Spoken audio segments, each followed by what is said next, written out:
চিনি না, জানি না, আপনাকে কেন বলবো? আর এটা আমার আম্মুর মোবাইল, আর কল দেবেন না। আচ্ছা ঠিক আছে, কল দেব না।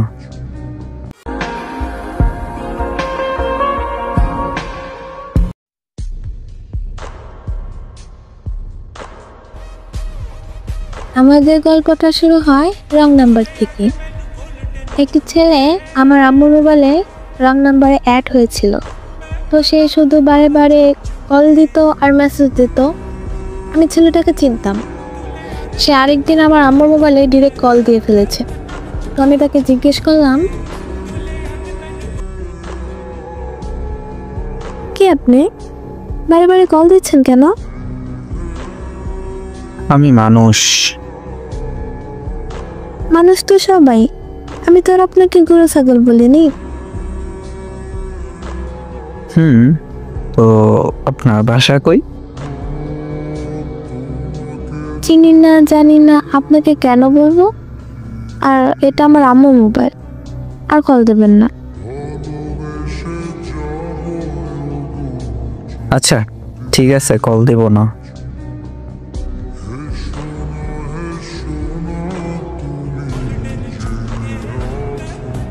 কিছুদিন পর আম্মুর মোবাইল থেকে সে আমার মোবাইলে অ্যাড হয়। তো আমি তাকে আবারও বললাম,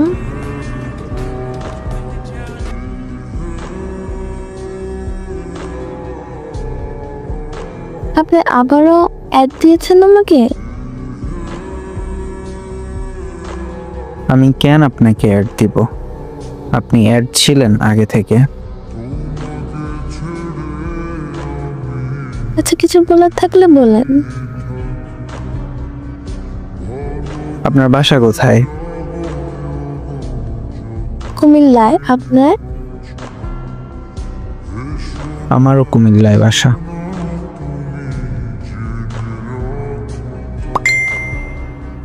কুমিল্লা কোন জায়গায়? নবাবপুর। আপনার? কি বলেন, আমারও তো নবাবপুরেই। ভালো।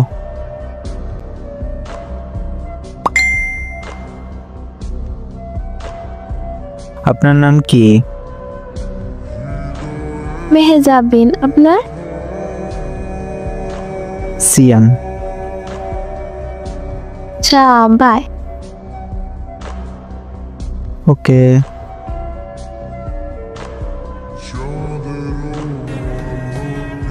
এরপরে আমি আমার আম্মুকে বলি, আম্মু, একটা ছেলের সাথে আমার পরিচয় হয়েছে। ওর নাম হলো সিয়াম। ছেলেটার বাসা আমাদের এলাকা থেকে একটু দূরে। তারপর আম্মু ওর সাথে কলে কথা বলে, তারা পরিচয় হয়। এভাবে 2-4 দিন পরে পরে আম্মুর সাথে সিয়াম কথা বলতো, আম্মুও তার সাথে কথা বলতো। আম্মু যখন ব্যস্ত থাকে তখন সিয়াম আমাকে কল দেয়, আমার সাথে কথা বলতো। এভাবে অনেক দিন কেটে যায়। এরপরে একদিন আমি আমার আন্টির বাসায় যাই। যাওয়ার পরে আন্টির মেয়ের সাথে সিয়ামকে আমি অ্যাড করিয়ে দিই। তারপর ওরা পরিচয় হয়, ওরা কথা বলে।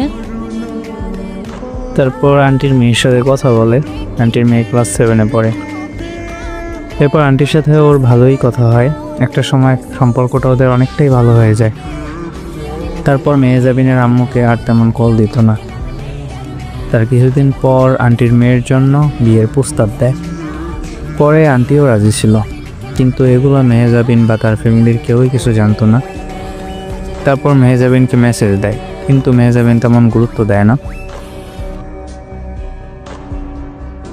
আসসালামু আলাইকুম। ওয়ালাইকুম আসসালাম। কেমন আছেন? আলহামদুলিল্লাহ। আপনি? আলহামদুলিল্লাহ, ভালো। কি করেন? কিছু করি না, করতেছি। আপনি কি করেন? আমি শুয়ে আছি। আচ্ছা, তো পড়েন। তো আপনার বাসার সবাই কেমন আছে? জি আলহামদুলিল্লাহ ভালো আছে। তো আপনার বাসায় সবাই কেমন আছে? আলহামদুলিল্লাহ ভালো আছে।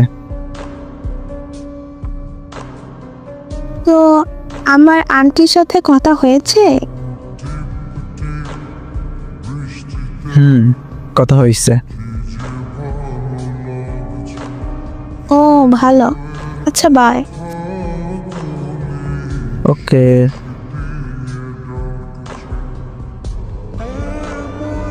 এভাবে 2 মাস কেটে যায়। মেহজাবিনের আন্টির সাথেও কথা বলতো, আবার মেহজাবিনদের সাথেও কথা বলতো। তারপর একদিন ছেলেটা বলে,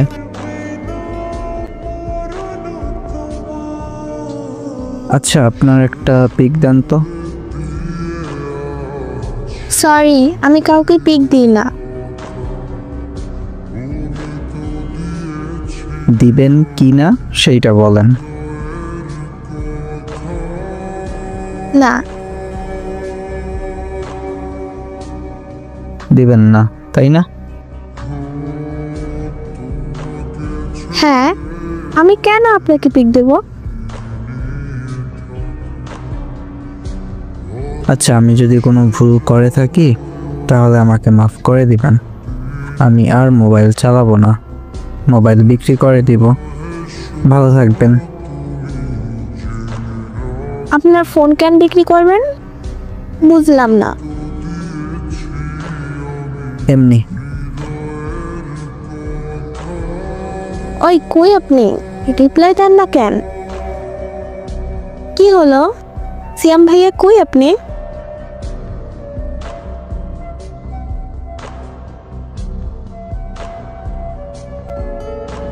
এরপর ফোনটা অফ করে রাখে। তারপর আর তাকে অনলাইনে পাওয়া যায় না। তারপর ওর মোবাইলের সিমে SMS দেয় মেহজাবিন, কিন্তু রিপ্লাই করে সিয়ামের বন্ধু। তো মেহজাবিন বলে, সিয়াম ভাইয়া কই আপনি? কিন্তু বলে, আমি সিয়াম না, আমি সিয়ামের বন্ধু, ও ফোন বিক্রি করে দিয়েছে।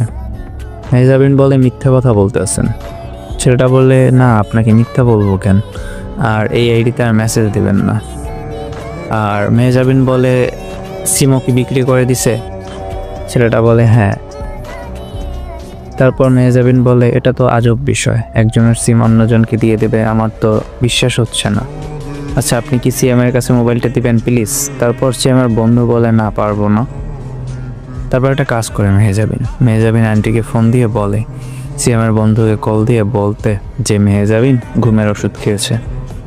তারপর আন্টি ফোন দেয় সিএমের ফোনে। ফোন দেওয়ার পরে ফোনটা রিসিভ করে বলে, আমি সিএম না, ওর বন্ধু। তারপর আন্টি বলে, সিএমকে বইল মেহজাবিন ঘুমের ওষুধ খাইছে। তারপর সিএম উত্তর দেয়, ওর কি হয়েছে? আন্টি বলে, ও তো ঘুমের ওষুধ খাইছে। তারপর মেহজাবিনের সাথে কথা বলে। কেমন আছেন আপনি?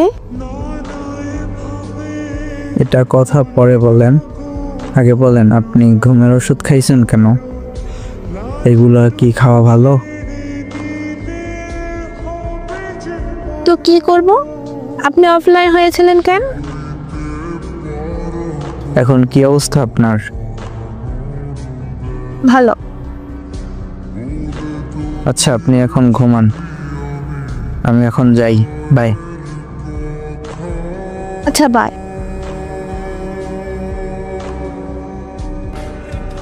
তার একদিন পর ও আবারও মেহজাবিনের কাছে পিক চায়।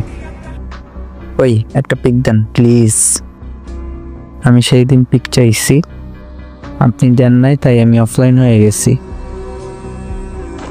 ওয়েট করেন, দিচ্ছি।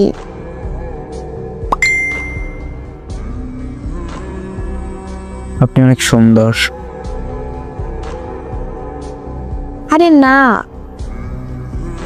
আচ্ছা বাই। ওকে।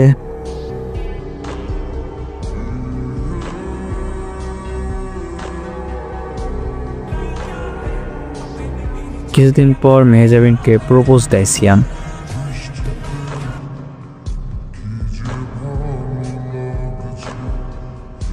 আসসালামু আলাইকুম।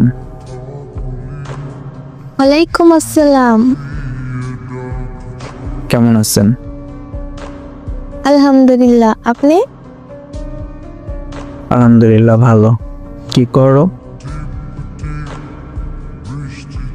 এই তো এফবিতে রিলস দেখছি। আপনি? শুয়ে আছি। খাবার খাইছো? এখনো খাইনি, আপনি খাইছেন? হ্যাঁ খেয়েছি। একটা কথা বলবো? অবশ্যই বলেন। কিছু মনে করবেন না তো? না, করব না, বলেন। আমি গুছাইয়া পেঁচাইয়া কথা বলি না।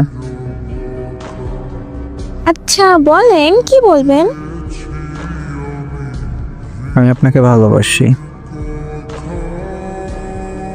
সিয়াম ভাইয়া, কি বলো? আমি আপনাকে ভাইয়ের চোখে দেখি, আর আপনি তো সুমাইয়াকে বিয়ে করবেন বলছেন। দেখেন আমি আপনাকে ভালোবাসি, সুমাইয়া কেন। সরি, আমি আপনাকে বাসি না।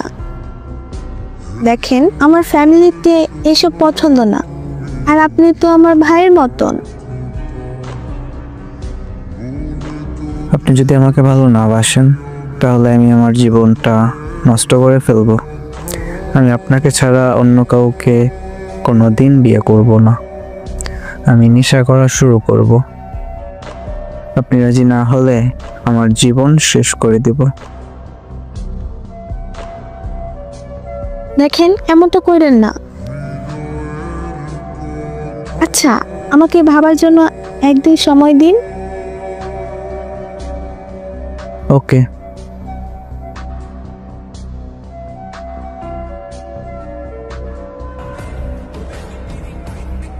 এর পরের দিন ও আমাকে আবার এসএমএস দেয়।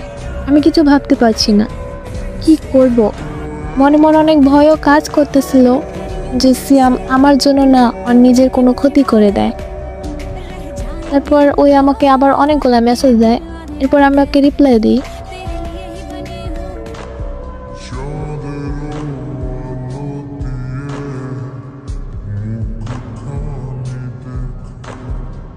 কি হলো? কই আপনি? ওই ওই, আপনি কই গেছেন? বিজি আছেন নাকি? না, বলেন। আজকে তো জানাতে চাইছেন, তো বলেন।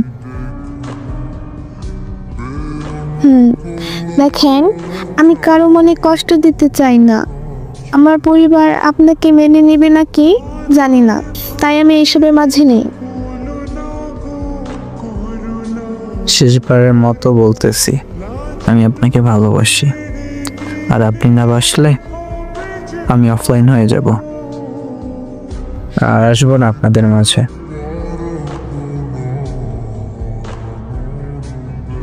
আচ্ছা, আমি আবারও বলতেছি, আমি আপনাকে ভালোবাসি। আমিও তো আপনাকে ভালোবাসি। সত্যি? হুম। আচ্ছা, অনেক রাত হয়েছে, ঘুমান এখন। আচ্ছা, গুড নাইট। Good night.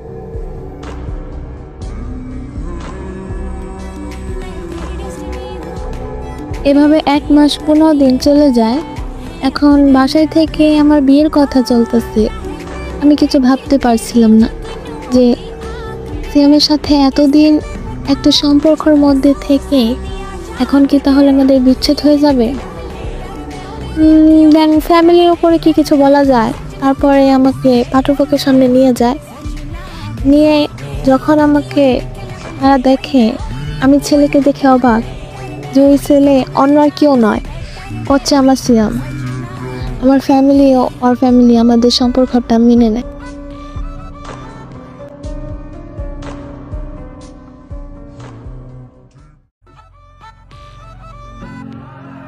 আসসালামু আলাইকুম।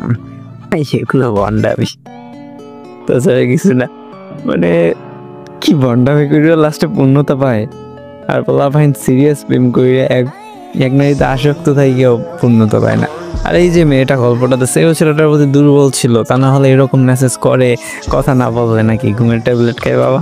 মানে নিজের দিক দিয়ে শেয়ার করে নাই, সে বলতে তেমন গুরুত্ব দিত না, হ্যান করতো না, আর এদিকে কথা না বললে নাকি সে ঘুমের ট্যাবলেট খাইছে। যাই হোক, এখন থেকে এইরকম ব্ল্যাকমেল করতে হবে না যে এটা না করলে পিক না দিলে অফলাইন হয়ে যাবো, ফোন বিক্রি করে দেবো, কিডনি সেল দিয়ে দেবো, এরকম করে তারপর ইমোশনাল করে ফেলতে হবে। একটা জিনিস শিখছি, ভালো জিনিস, মানে পূর্ণতা পাইছে এই গল্প, মানে এই স্টোরিও পূর্ণতা পাইছে।